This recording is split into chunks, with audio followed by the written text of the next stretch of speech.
And starting to the bottom right of the map in blue, we have our Zerg player. It is 삼성칸 RorO. a lot of Samsung Khan players today doing quite well for themselves, at least the Zerg so far. Shine qualifying over Seed, and now RorO is going up against another Protoss player. So let's see what he can do here. To the bottom left of the map for Team MVP, we have MVP Billowy. Like kind of like a sail in the wind, or a flag maybe. a little bit blowy for sure. Yeah, I'm like trying to think of what other things could be billowy. All I can think of is like sails or a flag in the wind. Maybe like your laundry that's hanging on the I hanger. don't know. Or maybe just an MVP Protoss. That could be billowy as well. We could call him lure. Yeah. We're not gonna do that.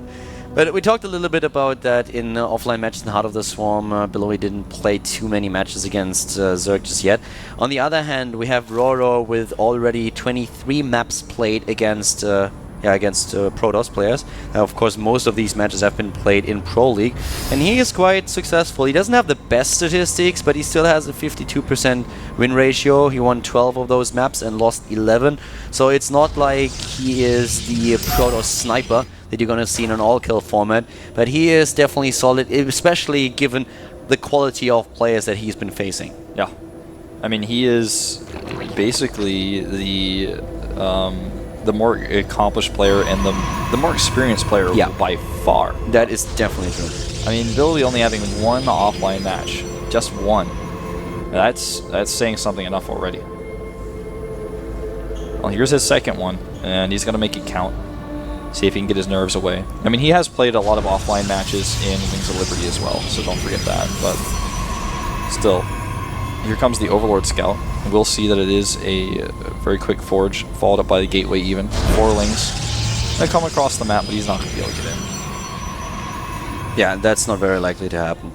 I mean, for now, we actually have for the Zerg player with the opening that he has, all the safety in the world. It's not going to get in with anything, but like on a map like this, you want to get your scouting out as fast as possible, and especially the Overlords, of course, are being sent out to the left immediately. You can try to get into a position at the bottom left, all the way to the bottom left, and get in from a very different angle, and you will find out what tech your opponent chooses here.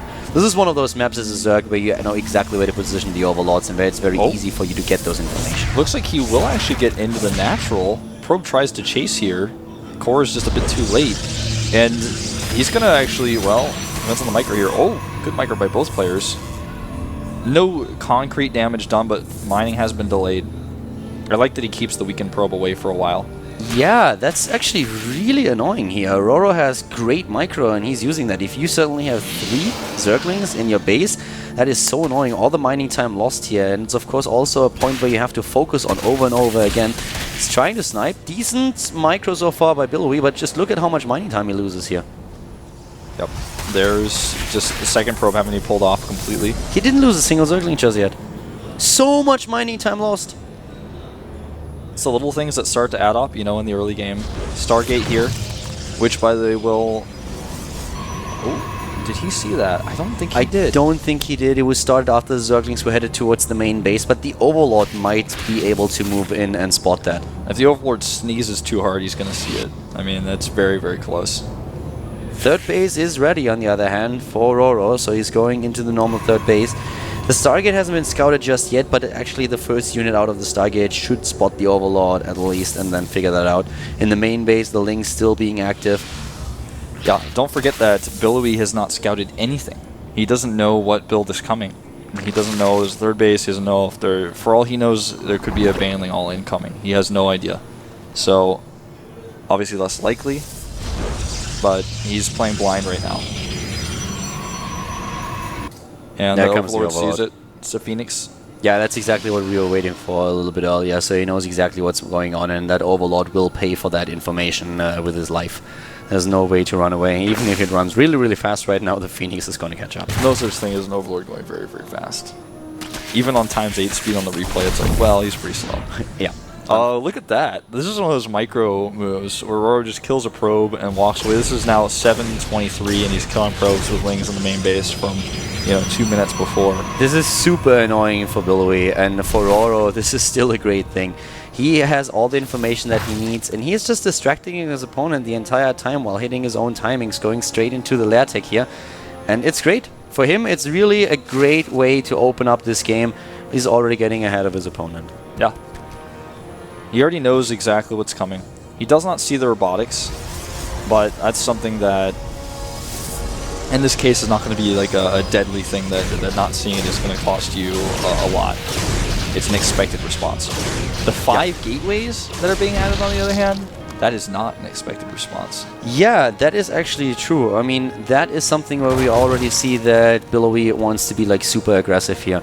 And we have now Spore Crawlers, of course, being built, but the additional Warp Prism is on the way, and that Warp Prism got a bit of a speed bonus. Yeah, I think this is one of those JYP builds where he just clears the Overlords and he's just going to fly across into the main.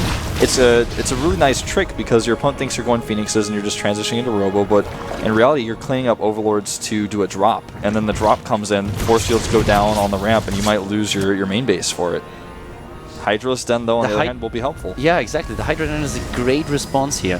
With the Hydras, you can do a lot, and oh my god, I love that we suddenly have a hallucinated Warp Prism here. You have to make sure you use it, though. There he goes. This looks a little bit weird. This might tip RorO off that something funky is happening. He just doesn't know necessarily what that's going to be. That's awesome. That's actually just designed to draw him to the conclusion that the Warp Prism is coming up at the top, while the Warp Prism is at the bottom. He's just trying to fake him out and doing more with the Warp Prism. But see, the thing is, he instantly pulls into the main because he's like, well, this doesn't make any sense. Why would he send a Warp Prism in that direction? Yeah. He's got an idea here. He sends his Ling to the main base immediately. And this is so smart by RorO. He's seen this before. He's like, you can't trick me. But he's still going to get, a lot of pressure put on him by these gateways. I can guarantee you that RorO has not seen that fake, but the fake didn't work. The fake was like a little bit too, like it was obvious that the only way for the Warp Prism to do damage was a block at the main base. That's why he has those there. But he did never assume that was a hallucination. No way. Well, not assuming hallucination. But anyways, he goes in the main base here, and I mean, damage still being done, just not a whole lot. He doesn't get the force fields off on the main that he wanted.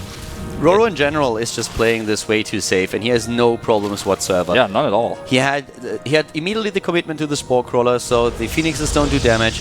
And Billowy at this point, Billowy, in my opinion, is going down hard. With if we see Swarm Hosts now, and that's for me like the only reason why we currently see the fast infestation pit. Could go into Hive and go for a couple of Vipers, but usually we see the Swarm Host. If he gets Swarm Host, then Billowy is going to fall very hard. He gets the Hive, but he also has Hydra speed, and he has the Hydras out from the beginning. So, pulling the Colossi into the Hydras is going to do really good wonders for him. Oh, if he gets this Forge too, doesn't commit to it, but even with a Hive take, instead of going for any kind of Swarm Host play, I don't see him taking this game, just because he's committing heavily to a 2-base aggression right now. And so far, RorO has been playing super safe. He's getting everything that he needs. He has a very good composition against what's currently being thrown against him, especially since we have Hydras on the map. He's getting 9 additional ones. He's getting the speed upgrade. He has a range upgrade. A 4th base is going up. This is basically the only chance that Billowy has at all to take the game right now. He's going into a 3rd base, but I don't think that he can really hold that for too long. Yeah. Not if RorO sees what's happening and reacts immediately, and I think that's what he's going to do. He might wait for the Vipers. He already has 15 Hydras, and +1 is about to be done. 15 Hydras walking across, they have speed. It's not going to take very long. Look at the bank. Once the Hive is done, he's getting the Vipers right away, and he has 4 bases already. The 3rd is not up for Billowy. RorO is just playing a great macro game at this point. Yeah. He's taking his advantages of running with them. 4 Vipers. He's going to max out with Lings with the rest of his larva. Makes even 3 more Hydras and extra Queens. Billowy's army is strong, but when the blinding clouds come down, that's when it loses all of its power. He's not even really going to have to use any abducts. He could abduct the Immortals. Yeah. He has to shield the Vipers against the Phoenixes. That's the most important part. Yeah. Even moves in here and sees the Warp in. They cancel on the 3rd. That makes a lot of sense.